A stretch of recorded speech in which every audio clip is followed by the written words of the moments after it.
Hi everybody and welcome to part 3. Just a reminder, remember this is a part of these videos are a part of a forum section which I set up on my website at adamduff.com. I'll leave a link in the description where you can leave comments, questions, get involved. You can ask me questions directly, or as the community slowly builds, you can ask them as well. You can make some friends and make some connections. That's what it's all about. So at this particular point, I'm jumping into burden. And remember, if you remember the description of the character, the backstory of this character, it's based on kind of an old crotchety, uh, venomous-mouthed woman, right? That's kind of this character's threat. This is how she inflicts suffering on you. Um, but to add to the sense of the reason I called this one burden is because I imagine living that type of lifestyle as being uh, as being a great burden on that person. Looking around and everywhere you look, everybody you see nothing but negative. The burden that she is inflicting on others is the burden that she is inflicting on herself as well. And I imagine that type of suffering, that type of emotional suffering, as being a heavy weight that sits on your head, right? Um, Not the same as anguish, which is more of a nerve type of pain, not like suppression, who is one who holds you down and pins you down with his physical strength. I still got these bloody hiccups. But the burden is sitting in her brain. It's her thought, right?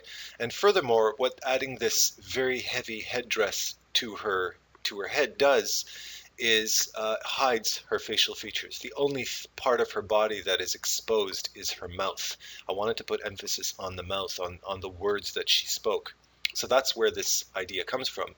And furthermore, I really wanted to pull that weight down. Imagine walking around with a heavy weight sitting on not on your shoulders, but on your head, pulling you down to the ground all the time. Imagine if for anybody who's ever suffered depression, the feeling is very much like having a heavy weight in your brain that's pulling you down, that's exhausting you every single day, right? You'll notice here as well that I just brought the opacity of the base, the base tone past, just so I could see where the head was placed, the actual structure of the head, so I could place that rounded form in the right spot. I really had a lot of fun actually designing this headdress. I liked the creativity that I put into it, and designing it was a lot of fun. It was something that really got a lot of joy out of. Um, Again, how am I rendering out this metal? I'm using a similar color palette and a similar theme that I used for all of the other ones. The only exception in this particular case was that of anguish, because I wanted to accentuate the fact that they were shards. But in her case, it's a heavy, blunt metal. So I took the reference directly from suppression.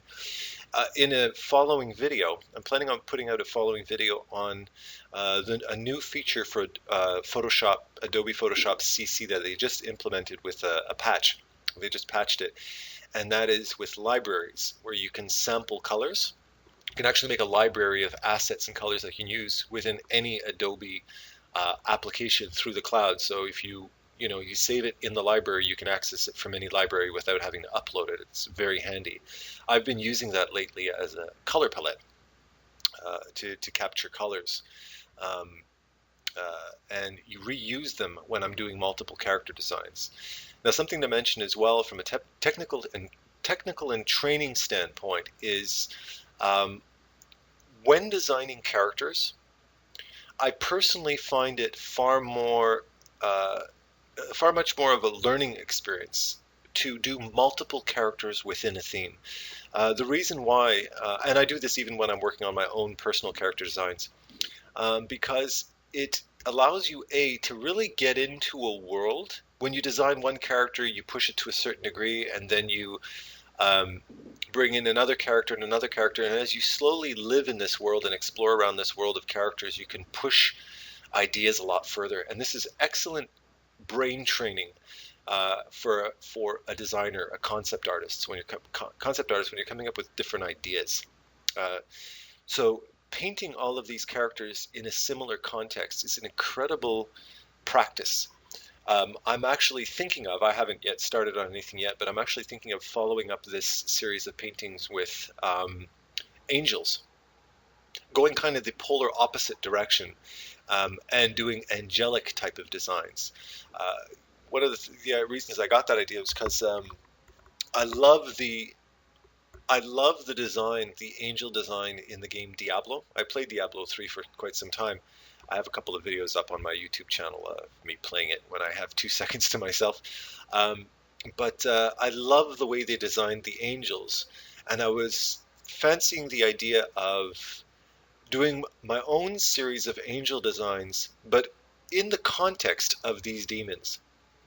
So there would be a really interesting uh, opposite side of the spectrum of these characters, but still falling within the same design style, um, using the same kind of thought process, but rendering out different types of fabrics, different types of metals, different types of flesh, different types of anatomy, um, kind of going with that whole concept, doing a whole cast of characters. And that kind of stuff, A, will build your portfolio very quickly. It'll grant you the ability to produce a lot of interesting stuff, because you're not just kind of doing one thing in one certain theme and then completely abandoning that and starting over with something else. One of the reasons this is hugely important in production is because in production, this is generally how you work. A lot of people nerd out with those fun designs, doing illustrations and stuff like that, which I have plenty of course, because we all like to play. But when I'm actually working for a client or I'm working for a studio, be it film, be it games, whatever the case, I've done a little bit of everything. Um, you're not sitting there doing full illustrations for studios generally, unless you're doing cover art, which happens very, very seldom. You know, they usually pick one artist, and that artist will do a couple of marketing designs and stuff. But when you're working in a studio, this is more along the lines of the type of stuff you're doing, at least in the context of the characters, not the environment, right? So by having a nice spread of characters with different themes in mind, where you haven't just done one character of an angel and one demon, you've done a whole set of them, which you're actually telling the which you're showing directors, clients, so on and so forth, is the fact that you're not just a jack of you're not just a one trick pony, right? You're a bit of a jack of all trades. You are, for instance, a character designer, so to speak, which is my primary role generally in production. But you are somebody who can pick up on a theme. You can get into that headspace and you can design multiple pieces. When you're doing stuff for games or films, this type of practice is hugely important, because um, it's what you're going to be doing in production. The director is going to say, for instance, we're working on I don't know, we're working on narcoleptic mice, and you're like, okay, cool. You take that idea and you start to flesh out different designs, and you start to explore as you start to come up with different ideas and work on different designs, working loosely and working relatively quickly. You're getting yourself into that world. You're starting to create some food for thought. The director will come back and as a sounding board, and he'll say, okay, I like where you're going with this one, try to push this one further, I don't like that one. And you can build on it, and then somebody will come in and add an idea or come by. I always loved it when my colleagues will come sit next, stand next to me, look at the designs, and go, "That's really cool. What if you did blah blah blah?" You know. And I was like, "Oh, cool. Let me try that out." So you try it out, and you build on ideas that way. And that's generally how things work in a studio. You're not just going to sit there and nerd out over an illustration for 3 hours, right?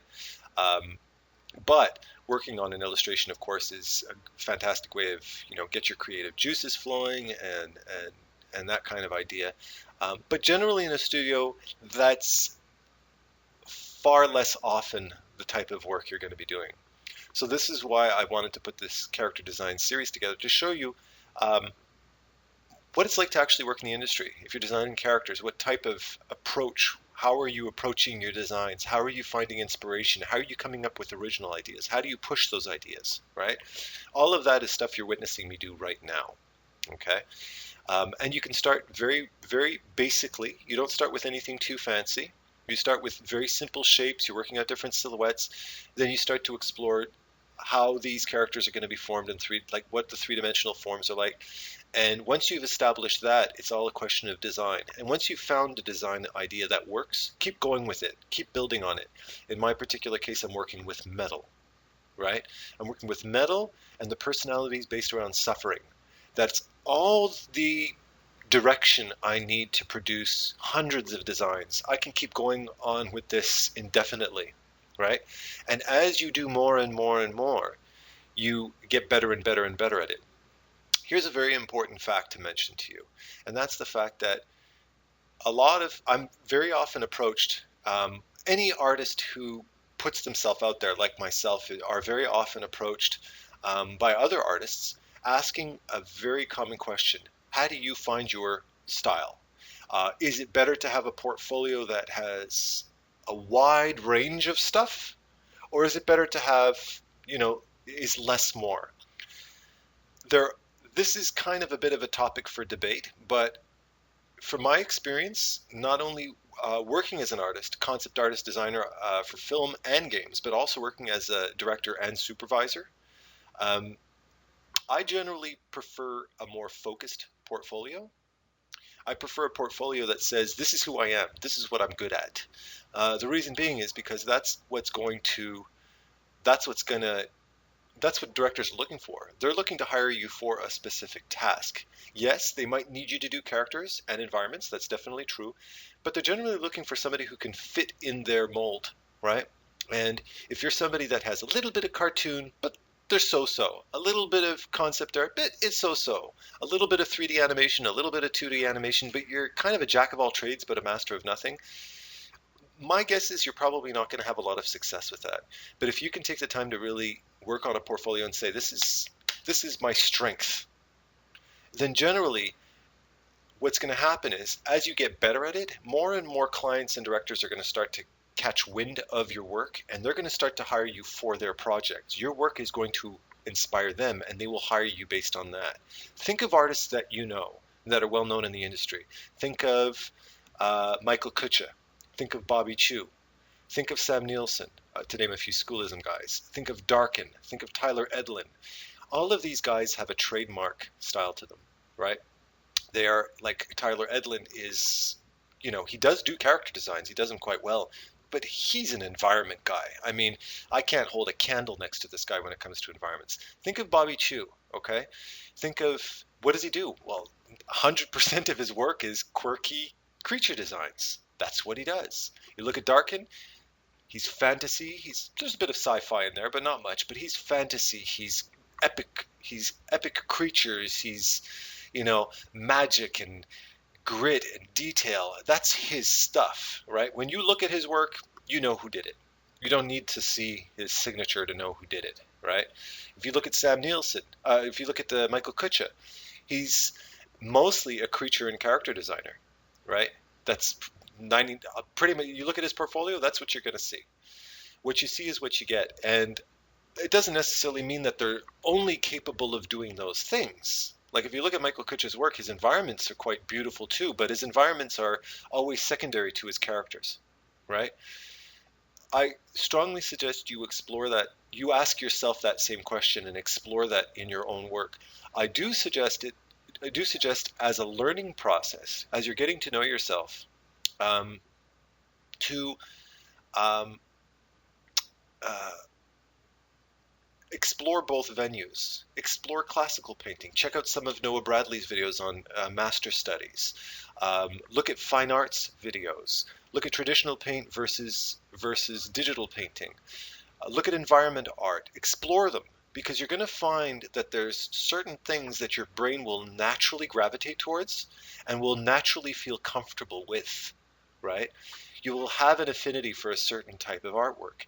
And by exploring those different styles, you're rounding out your knowledge of self. And that's to me, this is something I tell my students on a regular basis. This is something I tell my friends on a regular basis is you got to know yourself. The better you know yourself and the truer you are to yourself, the more authentic your artwork's going to be and the more of yourself you're going to be able to inject into your work. And that's where that quote unquote style comes from, right? Every artist I've ever known who's been interviewed, and I've got like dozens and dozens of interviews posted on my website that you can go check out in the press section. Um, in every single one of them, when they're asked the question, where did you get your style? They say, I was never looking for a style. I just painted what I liked. I learned, I was always learning, and slowly but surely I ended up painting this stuff. And the same thing happened to me, um, where I was just painting, I was learning, I was having a lot of fun, and I was exploring. This is something I do literally every day of my life. And somebody turned to me one day and said, I love your style. And I was like, oh, does that mean I have a style now? I didn't know I had a style. I was just painting, I was just doing my stuff, but all of a sudden people were recognizing my style. That style comes out of the blue. And that style actually already exists in you. You already have a style, whether you know it or not. You don't need to worry about style. Worry about improving. Worry about learning. Worry about growing. That style already exists in you. But the more you know yourself and the more you stay true to your own personality and try to inject that into your work, the more that style will solidify, the more it will start to stand out and be emphasized. That's what style is all about. So forget about the word style, just worry about growth, and everything else is going to fall into place naturally. Again, I'm sorry if there's a lot of noise going on the, outside. They're tarring a roof, and a street sweeper just went by. But yeah, one of the things at this particular point, I was playing around with the mouth and stuff, and I was thinking about giving her these, her or him. I didn't. It's kind of a sexless character because there's no breasts or anything like that. It's mostly skeletal to a certain degree. But I was thinking of giving her these long teeth and no lower jaw because I always thought the idea of that the image of somebody missing their lower jaw is always a very disturbing image, right? But then I went back to this. I went back to the narrative. I went back to the backstory of this character, and I thought, no, this character's, for lack of a better word, power is her venomous mouth, her sinister, the sinister words that come out of her mouth. So it's at that point that I went, no, I've got to put emphasis on speech. The evil of this character comes from the inside out through her mouth. Um, God, it's noisy out there. Jeez. Hope this isn't picking up on the mic. But in any case, so that's why I decided to take those teeth out. Also, from a visual standpoint, those teeth, the highlights, the orange highlights on those teeth are also um, uh, blending it a little bit too much with the highlights that are hitting the body. So it kind of flattens that part of the face a little bit. So to that point, I said, no, no, no, no, no. This character needs to be screaming some obscenity. It needs to be, spewing out evil words out of her mouth. So I decided to have her screaming something. Um, so, quite simply, I just painted in the mouth. I add some teeth, and I thought as well to make her look more crotchety and and mean, to give her like missing teeth and have her teeth be a little bit crooked and spaced apart. I always loved a lot of the characters that Steven Spielberg, a lot of the people they would cast for their films. Like I remember in one of the Indiana Jones, the German, I think it's Last Crusade, where the Nazis very often, and the Nazi that Indiana Jones ends up falling in love with, they always have these weird teeth that are kind of spaced apart. They had this weird spacing. They were a little bit too evenly spaced apart with little gaps between, and it always kind of gave them a very unpleasant smile, so to speak. Although she's a very beautiful woman in real life. If you're listening to this, don't take it wrong. You're a gorgeous woman, but I wanted to have that awkward spacing between the teeth, almost as if her adult teeth never grew in. She still has all of her baby teeth, because baby teeth often they're kind of like just little, they're little peas in a mouth type of idea. So I wanted to emphasize this black gaping mouth and this scream. And also, as you can see, adds a lot of depth to the character, because that jaw, adding that mouth, really pushes the face forward and projects a lot. There's a lot of energy in that scream of this woman, right? But in her particular case, because I wanted to emphasize the old crotchety side of things, I didn't give her red shiny gums. I gave her dry gums, like a bit more of a cadaver feel to it.